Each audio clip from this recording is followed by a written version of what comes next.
A paz de Deus e de nosso Senhor Jesus Cristo. Este é o canal Felisberto Moreira, canal de opinião, reflexões e análises bíblico.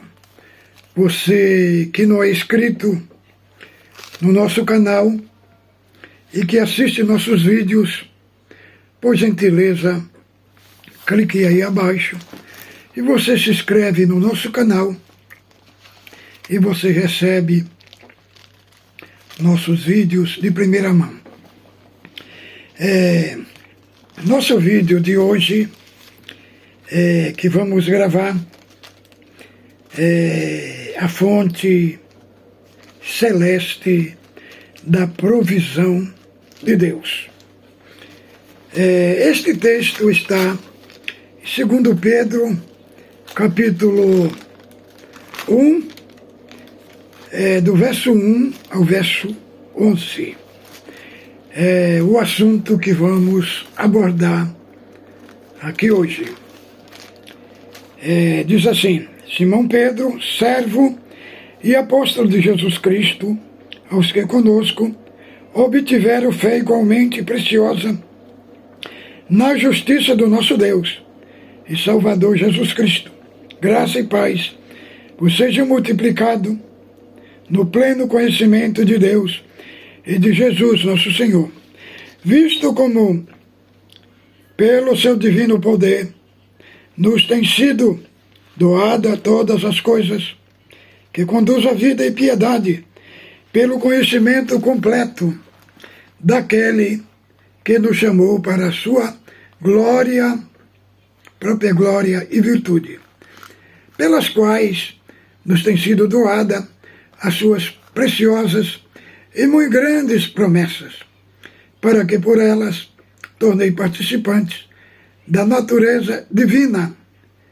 livrando-os da corrupção das paixões que há no mundo. Por isso mesmo, vos reunindo toda a vossa diligência, associai com a vossa fé a virtude, com a virtude o conhecimento, com o conhecimento o domínio próprio, com o domínio próprio a perseverança, e com a perseverança piedade, com a piedade a fraternidade, e com a fraternidade o amor.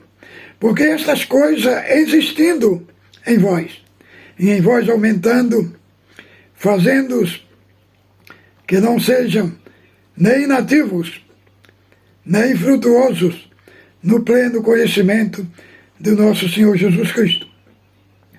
Pois aquele que estas coisas não estão presentes é cego, não vendo o que está perto, esquecendo de si da purificação dos pecados de outrora. Por isso, irmãos, procurai com diligência cada vez maior confirmar vossa vocação e eleição, porquanto, procedendo assim, não tropeçarás em tempo algum. Pois desta maneira é que vos será amplamente suprida a entrada no reino eterno de nosso Senhor e Salvador Jesus Cristo. Então, é esse o nosso assunto de hoje. Nós vamos falar sobre a fonte celeste da provisão de Deus. Irmãos, essas duas cartas foi escrito pelo apóstolo Pedro, foi escrito em cima de uma perseguição que os cristãos estavam falando. Primeira carta, ele vai falar para onde esta carta foi remetida. Ela foi remetida para os eleitos que estavam em Bitínia, que estava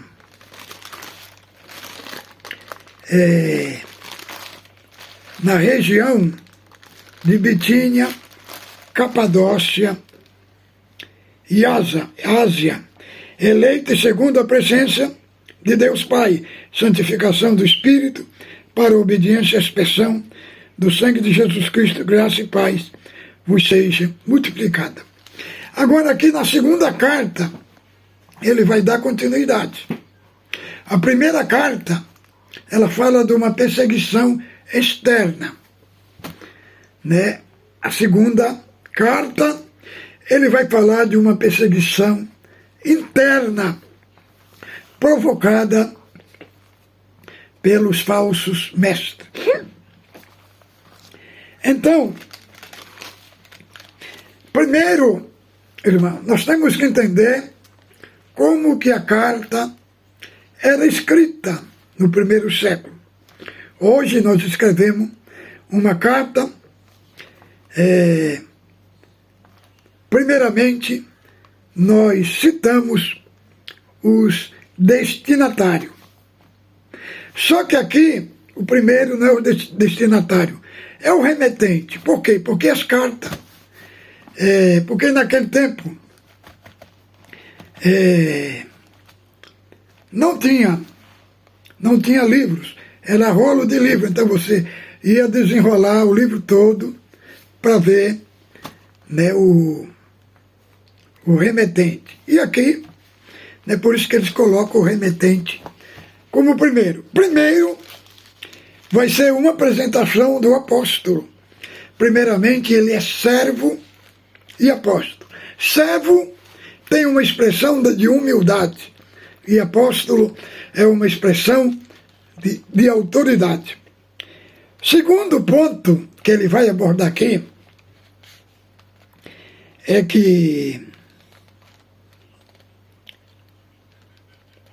os que conosco obtiveram fé preciosa pela justiça do nosso Deus. O que é justiça aqui? Justiça aqui, irmão, está falando da declaração judicial de Deus. Quando cremos em Cristo, nós somos declarados justos na hora, no tribunal de Deus. E nós somos cobertos com a justiça de Cristo. Por quê? Porque Cristo é o nosso representante. É a cabeça da nova criação. Então, a nossa conta era impagável. Era imperdoável. Nós não tínhamos conta. Como pagar? Porque nós pecamos contra o Deus Criador, contra o Todo-Poderoso. Então, irmãos, nós vamos entender aqui o seguinte: a justiça de Cristo, o mérito da justiça de Cristo foi depositado na nossa conta. Nossa conta foi creditado. Foi creditado a justiça de Cristo. Então agora nós vamos ver aqui outra parte. A graça e paz vos seja multiplicado. Graça aqui significa, irmãos, graça aqui significa, a graça é o fundamento, a paz é o resultado, a graça é a raiz, a paz é o fruto.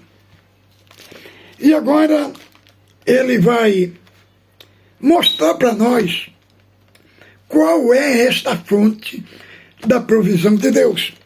Aí no verso 13 diz: visto como pelo seu poder nos tem sido doada todas as coisas que conduz à vida e à piedade, pelo conhecimento completo. Então, aqui o poder de Deus.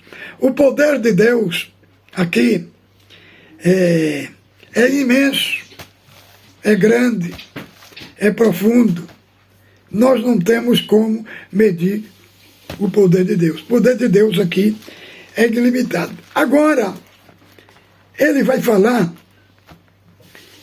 sobre o aspecto, os instrumentos da provisão de Deus. Ele vai falar que é o conhecimento completo de Deus.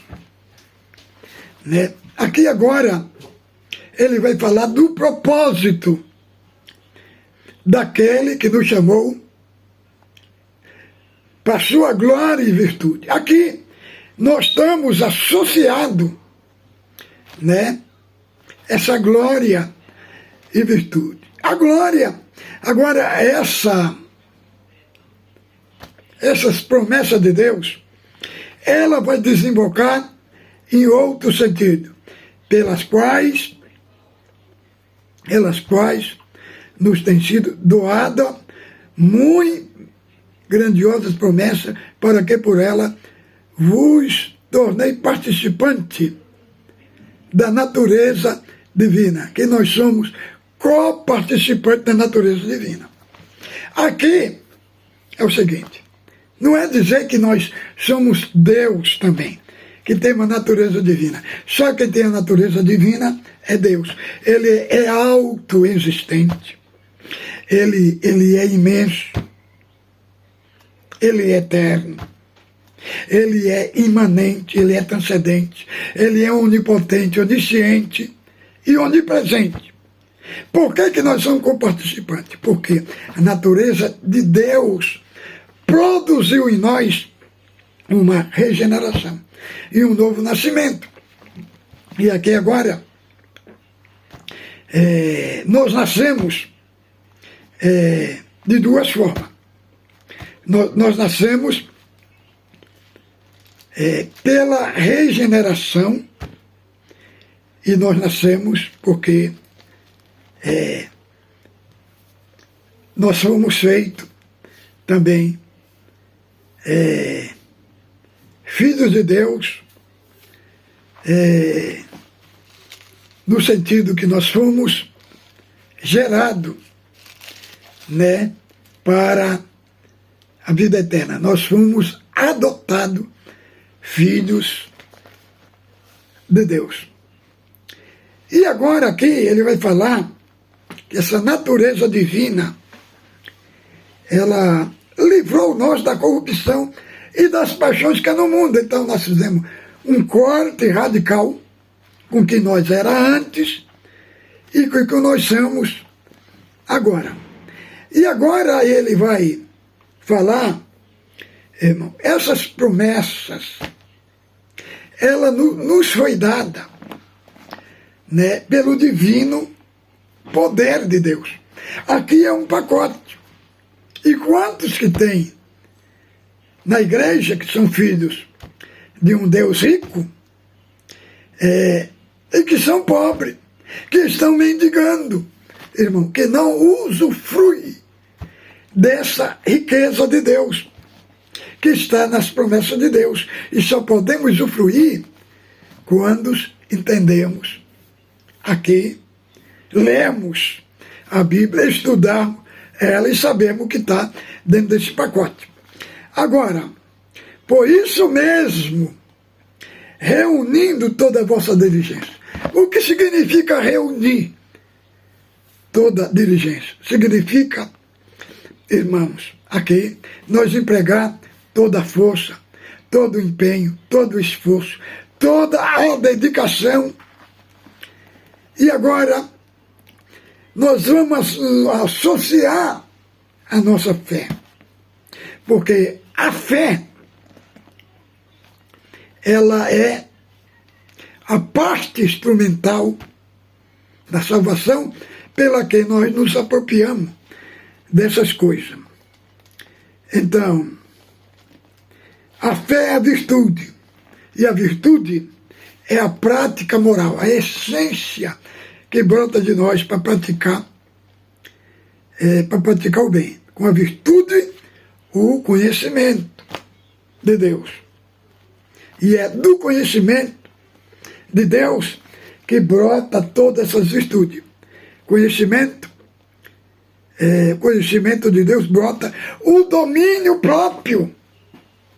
Então, irmão, o domínio próprio é um aspecto do nascido de novo? Quantos dentro de casa, no meio da irmandade, devido da guerra, dos ataques, né, que vem, ele se descontrola, ele se desequilibra. Por quê, irmão? Porque não está mergulhando nesse pacote, irmão. Porque o domínio próprio, ele faz nós um homem sábio. Né? Nós nos dominamos. Na hora da ira, esperamos a água baixar, o fogo apagar, para nós resolvermos a situação. E o domínio próprio, a perseverança. Perseverança aqui é uma paciência com pessoas difíceis, né? É uma paciência com pessoas difíceis. Esta perseverança, e esta perseverança é fruto do Espírito. E é através dela que nós suportamos os outros. Entendeu? E a perseverança vem a piedade. E a piedade tem um contexto aqui da misericórdia, da comiseração. Você colocar a misericórdia na miséria do outro.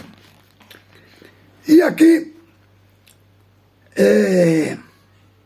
a piedade, a fraternidade com os irmãos. É isso que nós temos que exercer, né? Ser fraterno, ajudar nossos irmãos, ajudar ele, trazer ele para o ambiente de Cristo e estender as mãos. E aqui depois da fraternidade é o amor. O amor é o vínculo da perfeição. É igual eu estou com essa camisa aqui, ó. Tem essa parte aqui do lado da manga, tem um vínculo aqui, uma costura, né, que liga uma peça na outra para formar a roupa. Então aqui é um vínculo, reunindo todas essas virtudes e juntando ela no amor. Agora vai dizer aqui, porque estas coisas existindo em vós, aumentando, fazendo com que sejais nem inativo, nem frutuoso no pleno conhecimento de Cristo Jesus. Então nós não podemos ser inativo e nem frutuoso, nós temos que ser frutífero. Então, irmão, o 9 vai falar, pois aquele em que estas coisas não estão presentes é cego, vendo só o que está perto, esquecendo-se da purificação dos seus pecados outrora. Então, irmão, tem aqueles que são mípio, enxerga pouco, tem pouco esclarecimento, porque tem um conhecimento raso das coisas de Deus. Se esqueceu da purificação dos seus pecados e fica falando, Deus não perdoou, Deus não me ama. Por que isso, irmão? Porque você não abriu o pacote que acompanha essa obra de salvação. E o 10, por isso, irmão, procurai com toda diligência. Ele vai voltar a diligência aqui, reunindo a força, o esforço, né, a dedicação, para que confirmar a vocação e a eleição, porque procedendo assim, não tropeçareis em tempo algum. Porque o crente que se porta dessa maneira, entendeu? É um crente que está focado em Deus, está focado em Cristo. Foi igual Neemias. Neemias, enquanto ele estava focado na obra, o muro ia crescendo, ia alargando, ia desenvolvendo. Tinha o trabalho, mas depois ele tirou o olho. Ele mudou a direção. Começou a olhar para o monturo, irmão. Olhou para o monturo, sua vista. Olhou para o monturo. E o que aconteceu, irmão? aconteceu? Tirou o foco da obra. A obra parou. Então, irmão, não tire, aleluia, não tire o seu ódio do monturo. Foca na obra. Você tem que focar. Não deixa, irmão, não deixa que o seu ódio saia do foco principal. Entendeu? Então, como é que nós confirmamos a nossa vocação? Como é que nós confirmamos a nossa eleição? Nós já fomos salvos. Nós temos que confirmar. Como que nós confirmamos a nossa vocação e a nossa eleição? Praticando essas coisas aqui, irmão. Então, pois desta maneira vos será amplamente suprida a entrada no reino eterno de nosso Senhor e Salvador Jesus Cristo. Então, Deus está mandando para nós esta palavra aqui para te fortalecer, para falar para você, irmão, não saia do foco, não saia do rumo, não saia da direção. Quanta coisa tem acontecido na tua vida porque você está desfocado da obra. É guerra dentro do seu lar, é guerra com a família, porque você perdeu o equilíbrio, o domínio próprio, saiu fora da esfera divina. Então, Deus está mandando esta palavra aqui para te edificar. Fique com Deus, ósculo santo no seu coração.